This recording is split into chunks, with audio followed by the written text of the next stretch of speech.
Misteri Kampung Sesat bagian 2. Perjalanan yang janggal. Perjalanan yang janggal. Hari yang dinanti-nanti pun telah tiba. Anis dan Gendis berangkat dengan berboncengan. Tidak lupa Anis dan Gendis juga berpamitan kepada orang tuanya.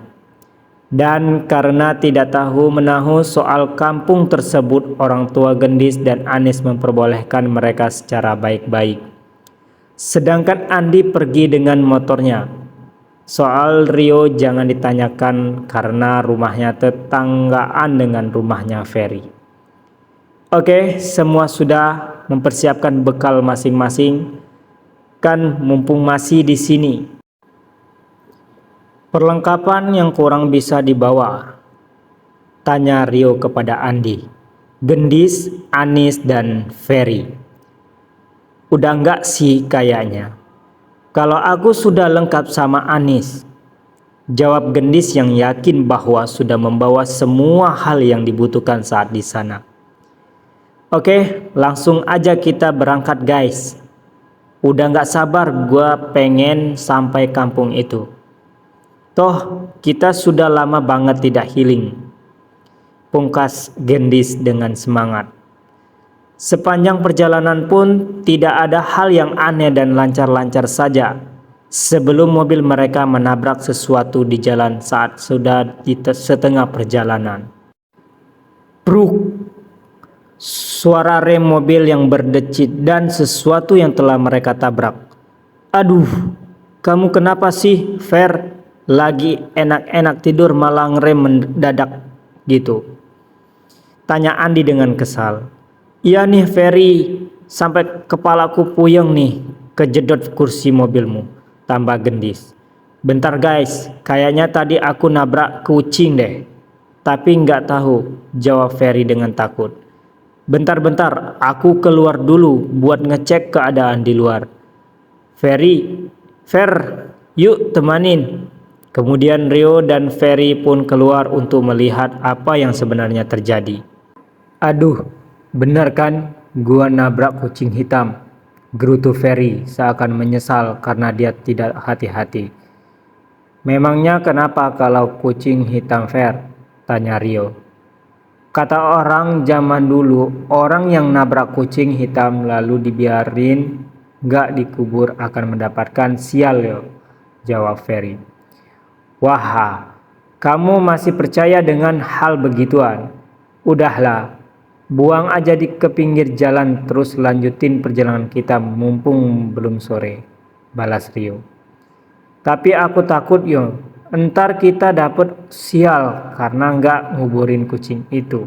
Udah percaya sama gue, kagak bakalan terjadi apa-apa, jawab Rio santai sambil melempar kucing hitam yang sudah mati tersebut ke pinggir jalan. Setelah itu Rio dan Ferry pun kembali masuk ke dalam mobil. Dan rupa-rupanya Gendis, Anis, dan Andi tertidur pulas sampai iler mereka keluar dari mulut mereka. Dah, baru berapa menit ditinggal. Keluar udah pada turu aja. Udah, biarin aja kita lanjut perjalanan kita mumpung masih siang. Semoga nanti sore kita bisa sampai rest area buat istirahat. Perkiraan besok sore kita sampai di kampung itu. Sudah sama perkiraan berjalan 5 km. Sebelum benar-benar sampai, pungkas Ferry. Setelah beberapa menit Andi pun bangun dari tidurnya. Kalian udah di dalam? Tanya Andi. Ya, udahlah anjay. Kamu tidurnya kayak kebo. Gua jahilin masukin cicak ke mulutmu aja kamu nggak bangun.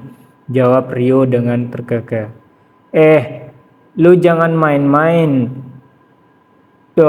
Wah, parah lu, sampai mulut gua lu taruh cicak, jawab Andi. Tidak terima jika mulutnya dimasukin cicak Rio.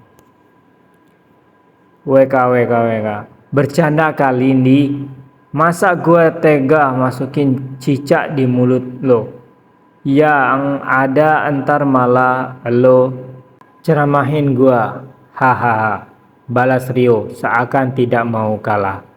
Ya kali beneran lo masukin cicak ke dalam mulut gua. BTW, yang tadi kalian nabrak apa gua jadi inget? Tanya Andi di sela-sela guyonan mereka. Tadi gua nabrak kucing hitam nih, niatnya mau gua kuburin, Rionya nggak mau. Ya mau nggak gimana lagi, terus kucingnya cuma dilempar Rio ke pinggir jalan. Jawab Ferry secara terang-terangan. Apa? Kalian nabrak kucing hitam lalu enggak kalian kuburin? Gimana sih kalian malah nggak tanggung jawab?